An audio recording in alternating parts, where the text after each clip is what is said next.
vous allez bien, je vous retrouve aujourd'hui dans une nouvelle vidéo qui sera une vidéo routine. Ça fait hyper longtemps que j'ai pas fait de vraie routine, à proprement parler. Donc je me suis dit pourquoi pas en faire une pour l'hiver. Donc ce sera une vidéo de 5 choses à faire en hiver. Je pense que je referai pas mal de vidéos avec 5 choses à faire. Je sais pas encore les thèmes, donc à vous de me dire si vous avez des thèmes particuliers que vous aimeriez voir tout simplement sur ma chaîne. Dites-moi tout ça en commentaire. Je vous laisse avec la vidéo justement, j'espère qu'elle vous plaira et c'est parti.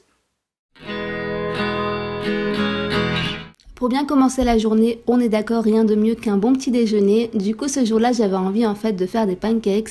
Je vous avais déjà fait il me semble une recette à la pomme, mais là c'est une recette qui est encore plus simple et encore plus facile.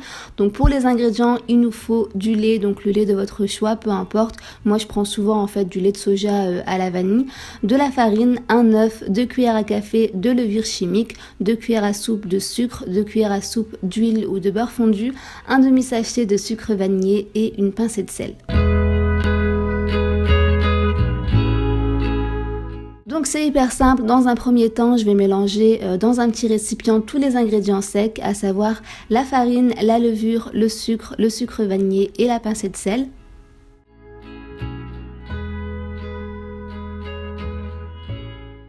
Ensuite, dans un autre récipient un peu plus large, je vais faire la même chose pour les ingrédients liquides, donc le lait, l'œuf et l'huile ou le beurre fondu, peu importe ce que vous préférez. On mélange bien le tout et dernière étape, je verse tout simplement les ingrédients secs au mélange liquide ou l'inverse, peu importe.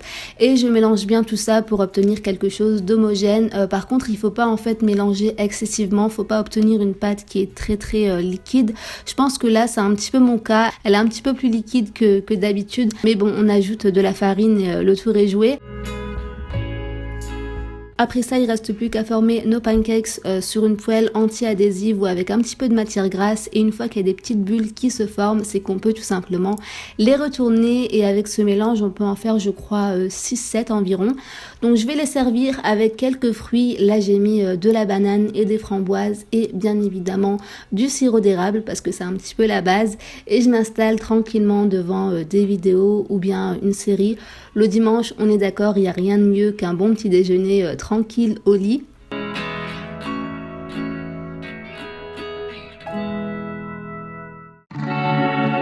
Ensuite, on passe à la partie détente. Encore une fois, le dimanche ou pas d'ailleurs, rien de mieux qu'un bon bain pour bien se détendre. Donc je me suis dit en fait que j'allais vous montrer un petit peu ce que j'utilisais dernièrement. Donc je vais commencer par la gamme de chez Nature et Moi. C'est l'une d'entre vous d'ailleurs qui m'avait conseillé cette gamme. C'est en fait la gamme à l'abricot et l'huile d'argan. Donc là il y a le shampoing et l'après-shampoing tout simplement. D'ailleurs j'aime bien aussi la gamme à l'amande douce, il me semble, c'est la gamme verte. J'utilise aussi un gel douche de chez Garnier de la gamme Trésor de miel. J'aime trop cette gamme-ci, elle sent trop bon. Toujours pour le corps, ce gommage de chez Sephora, c'est un gommage en fait basique. Je pense que j'aurais pu facilement le faire en DIY, mais j'avais un petit peu la flemme. En tout cas celui-ci il est hyper efficace et il est pas cher en plus. Et enfin, je m'hydrate avec le beurre réparateur de chez Garnier. L'hydratation c'est hyper important et encore plus en hiver. Et ce produit en fait il est parfait si vous avez la peau sèche parce que c'est vraiment un beurre riche en fait. La texture elle est assez épaisse, ça vous laisse la peau toute douce et en plus l'odeur elle est vraiment top. D'ailleurs je vous en fais gagner un sur Instagram, donc n'hésitez pas à me suivre si vous voulez tenter de participer, le lien sera en barre d'infos.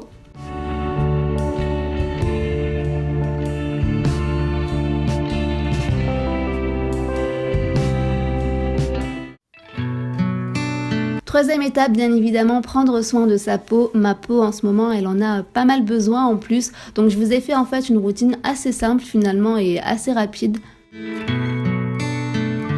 Donc pour commencer, je vais nettoyer mon visage avec un produit de chez Clinique. C'est un nettoyant qui est 2 en 1, donc qui fait nettoyant et également exfoliant. Il y a des mini grains à l'intérieur et je le trouve hyper efficace comme produit. Ça vient gommer en fait votre peau en douceur et la nettoyer.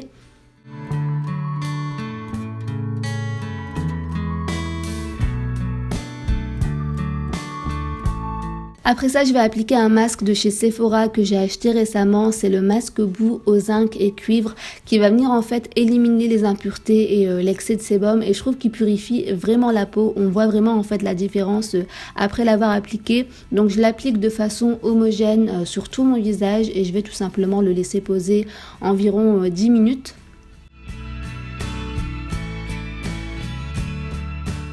Une fois que le masque a posé, j'ai rincé et passé un petit coton en fait avec une lotion, mais j'ai oublié de filmer. Donc après ça en fait, je vais hydrater mon visage avec une crème de chez Clinique. Donc celle-ci, je l'avais utilisée en fait en journée parce que juste après, je devais filmer une vidéo et je trouve que c'est une super base de maquillage. Elle est vraiment top pour ça parce que ça floute en fait les pores et voilà, ça fait vraiment un effet en fait une peau hyper lisse.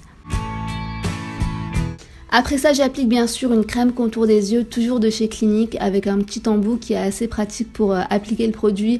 Mais bon, je la trouve pas extraordinaire non plus, cette crème-ci. Je vois pas l'effet défatigant. Je l'avais reçue en fait avec la crème pour le visage.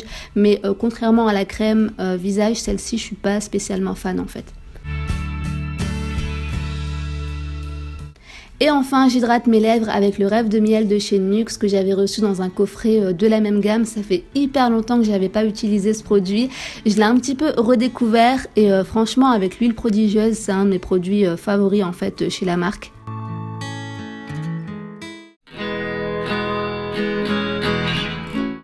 Ensuite, je me suis dit pourquoi pas tester une nouvelle recette et vu que c'est l'hiver, j'ai pensé à faire une boisson chaude. Donc quoi de mieux que Pinterest pour trouver de l'inspiration.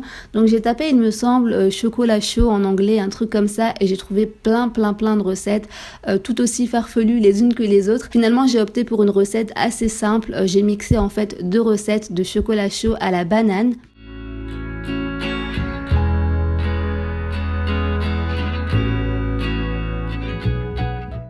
Donc pour les ingrédients, il nous faut du lait de noisette ou du lait d'amande, une demi-banane, une cuillère à soupe de cacao non sucré, une cuillère à soupe de flocons d'avoine, une demi-cuillère à café de sucre vanillé ou d'extrait de vanille, une cuillère à soupe de pâte à tartiner et du sucre ou pas selon votre goût ou bien du sirop d'agave. Donc j'ai tout simplement mis tous les ingrédients dans un blender et je mixe le tout. C'est beaucoup plus simple comme ça, au moins on est sûr que le mélange en fait soit bien liquide.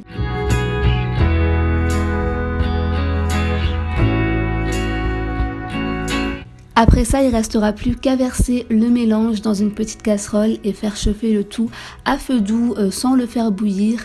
Finalement, en fait, le verdict, c'est un petit peu un milkshake, mais version chaud. Voilà, c'est exactement ça. Je pense pas que les flocons d'avoine apportent spécialement quelque chose à part donner en fait une texture assez épaisse au chocolat chaud. Et je pense surtout que j'ai mis un petit peu trop de banane. J'en ai mis une entière. Je pense qu'une demi-banane, ça suffit amplement. Mais voilà, au moins j'aurais testé la recette. Et enfin, je vais m'installer tranquillement devant une série. Moi et les séries, c'est toujours une grande histoire. Je pense qu'on est pas mal dans ce cas-là. Et en plus, ce jour-là, il faisait pas beau, il pleuvait, donc c'est le temps parfait pour regarder plein de séries. Ce jour-là, j'arrivais pas vraiment à me décider sur quelle série regarder, vu que j'ai pas mal de retard sur beaucoup de séries. Mais finalement, j'ai opté pour la série La Casa de Papel. C'est une série espagnole qui est géniale. Je vous la conseille à 1000%. Je l'ai commencé il y a quelques jours et elle est vraiment top.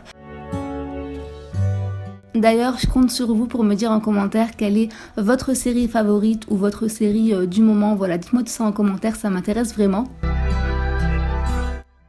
Donc voilà pour la vidéo d'aujourd'hui, j'espère vraiment qu'elle vous aura plu. N'hésitez pas à mettre un petit pouce bleu si c'est le cas. N'hésitez pas aussi à me dire en commentaire si vous voulez voir prochainement peut-être une routine du matin ou une routine du soir. Ça fait un petit moment que j'en ai pas fait aussi. Donc voilà, dites-moi tout ça en commentaire. N'hésitez pas aussi à me suivre sur Instagram comme je vous l'ai dit précédemment. Tout sera en barre d'infos comme d'habitude. Je vous fais des gros bisous et je vous dis à bientôt pour une nouvelle vidéo.